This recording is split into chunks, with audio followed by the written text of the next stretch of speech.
Hello everyone. So today we're going to be looking at 3 different variations from Sleeping Beauty, the Lilac Fairy Variation.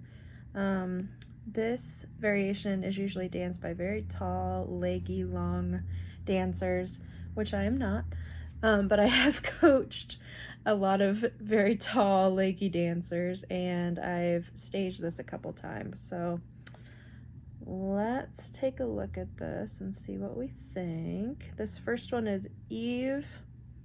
I'm going to let you decide how to say that. That is a beautiful name that I cannot pronounce. All right. So here we go.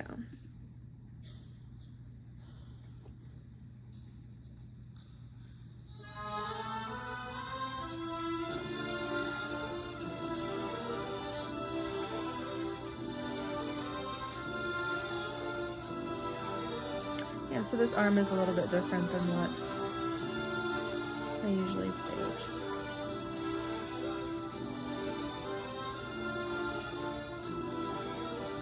Good. What I do like, and I'll go back just a bit, what I do like is, even though this arm is slightly different, check out right there. So as she's getting to the top of her extension, this foot is about at the top of where she can go. Her arms are also arriving at the same time. And that actually helps with balance quite a bit. You can see she's right over the box of that point shoe, and both sides of her waist are really nice and long. But her arms are really helping her in this case and coming from her back, as you can see.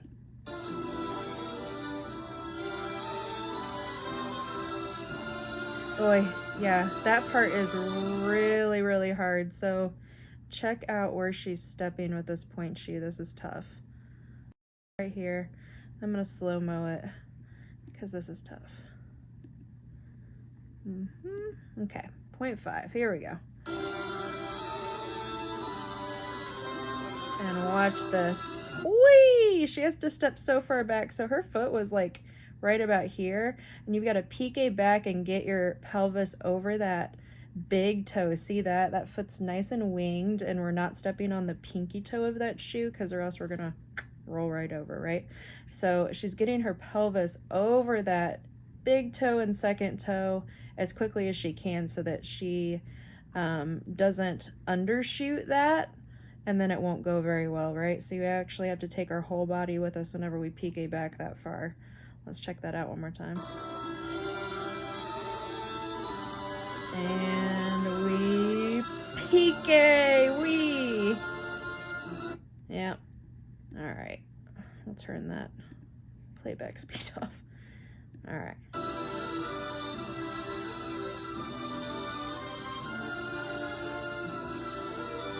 Good, and I'm gonna stop right there. Okay.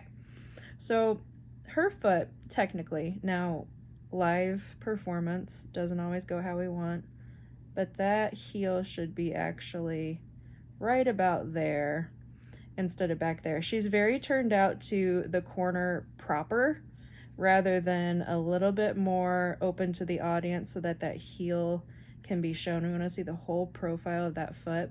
And again, easier said than done after a double pique turn landing like that, but she's not quite as turned out as I would love. So landing that more front. Yeah, she fixes it. That was funny. She fixes it after the fact, so watch this. Check this out. Fix. At least she fixed it. Down, 1, 2, 1, 2, down. 1, 2, 1, 2, down.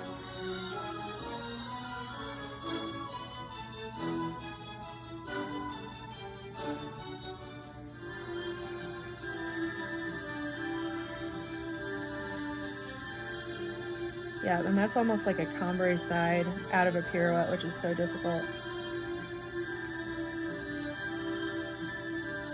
And up, up.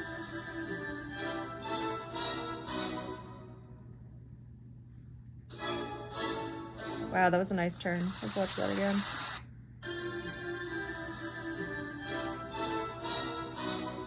Here she goes, and yep. One thing Gonna go back one more time. I promise she's beautiful. It's just my brain. So up and check out that 5th position. Yeah, we've got to be all the way across. And dancers who are my students, you know that I get on you if you do this, right? If we step out into that 3rd position, we got to keep that 5th nice and crossed. And a lot of people do this before they turn. They do that little step out. But she does a gorgeous pirouette. And beautiful. Okay. All right. So let's go on to number 2. So the frustrating thing with variations is you can learn a bunch of variations all day long at your ballet school or wherever you go during the year. And then you go to a summer intensive and you think you're going to have a leg up. And you're like, oh, I know Lilac Fairy Variation. And then sometimes it's completely different, like what we're going to see with Marianella Nunes. If you knew that version of Lilac Fairy, good luck if they're doing Royal Ballet's version. But that is not next. We've got this one. This girl is beautiful.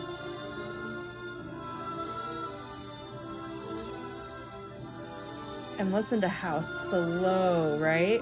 The difference between companies and dancers, even a lot of the times, I'll pause it so I'm not just like talking over her dancing. A lot of the times professionals at this level, principal dancers or soloists, they get to determine what tempo that they want with the orchestra. So maybe she just loves it this slow. And if I was a beautiful tall dancer like this, I might like it this slow as well. But I'm more of a fast moving dancer and I'm not a huge fan of this tempo.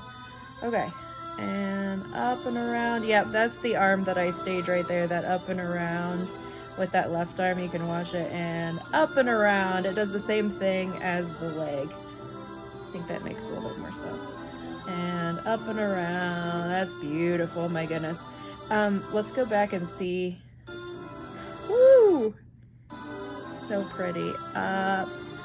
And so her whole body actually moves. You can tell that this arm is coming from the middle of her back. This one's staying very stable, and this one is coming up and over to meet her right arm, as opposed to kind of wiggling about. We want to keep that back really nice and strong. But this whole left side of her back is moving with the arm and with the head, and she's using that head. Look at that. Like, that's really hard to balance with your gaze that high, but that's so beautiful. And then she looks down towards her foot, but the gaze is never actually dropping to the floor. It's this, like, right where the floor meets the side wall so that her eyes don't drop. Gorgeous. So pretty. It's still the long neck even when she looks down.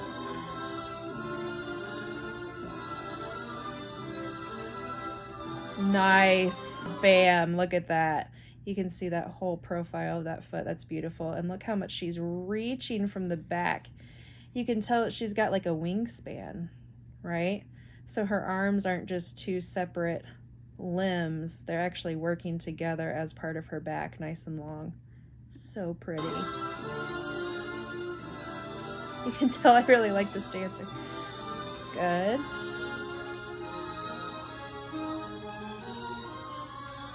Gorgeous. And look at her. Oh, that's so pretty. So that part is deceptively hard. They call this your break, but it's really not a break because your feet are moving a mile a minute and your upper body and arms are doing this beautiful swaying.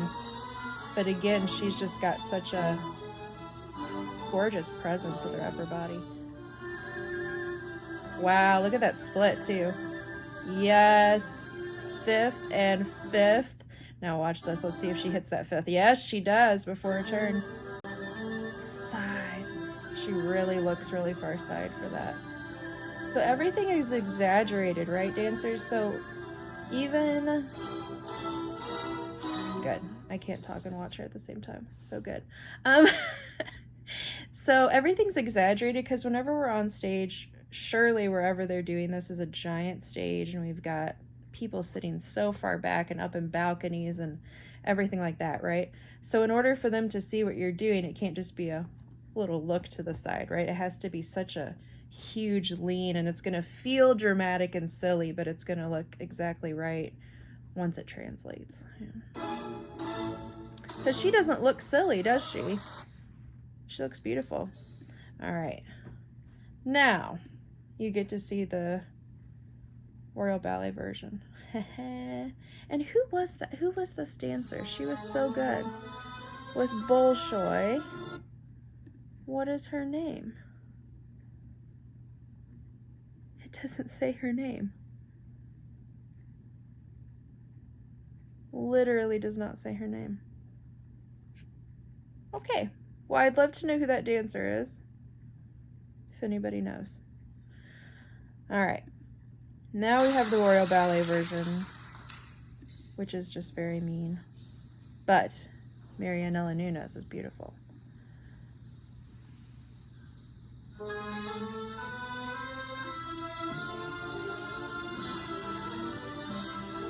So already we've got a penché on point in there. Double rond de jambe and a bunch of pirouettes. Okay, we're starting it off.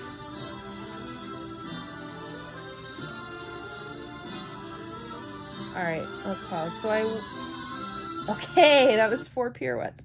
All right, so I will already say that she already did something that was very interesting. So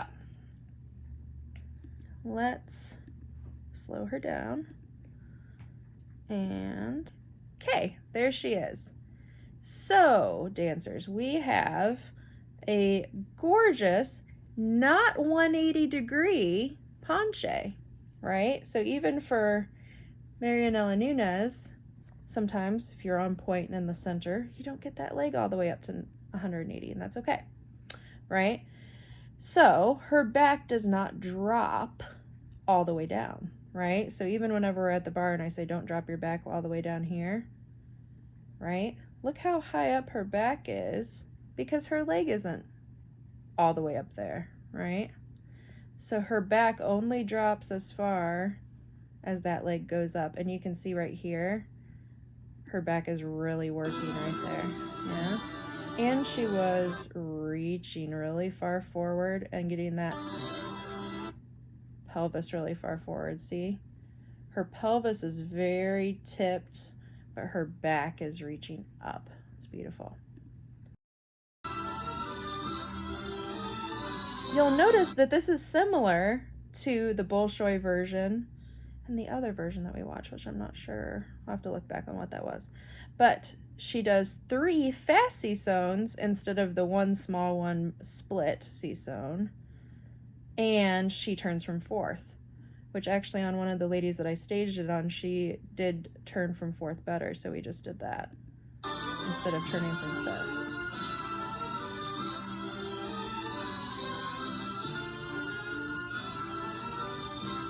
So she never does the split C-sew. Interesting. So you'll notice some similarities, but really a lot of differences. Oh, that arabesque was really good. Okay. Here we go. Let me see if I can get a still shot of her. Oh, wow. All right. Slightly, and this just goes to show you too, you don't need a whacked out arabesque for it to be just perfect. So, beautiful straight knee. She doesn't have crazy hyperextension, guys. Yeah? Just a straight leg. That's all you need. Her foot right up on that box. And that leg is not crazy whacked out. We're right, just slightly, like right there is 90 degrees. She's just slightly above 90 degrees, and that toe is nice and winged.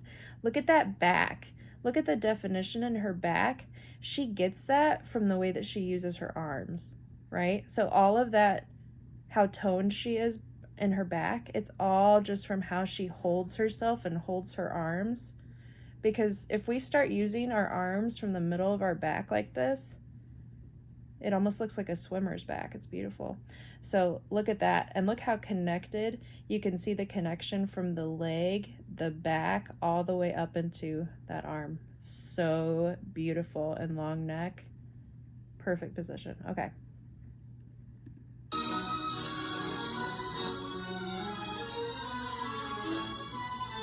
That beautiful drop, right? She exaggerates that. And now here's like the meanest step in the world.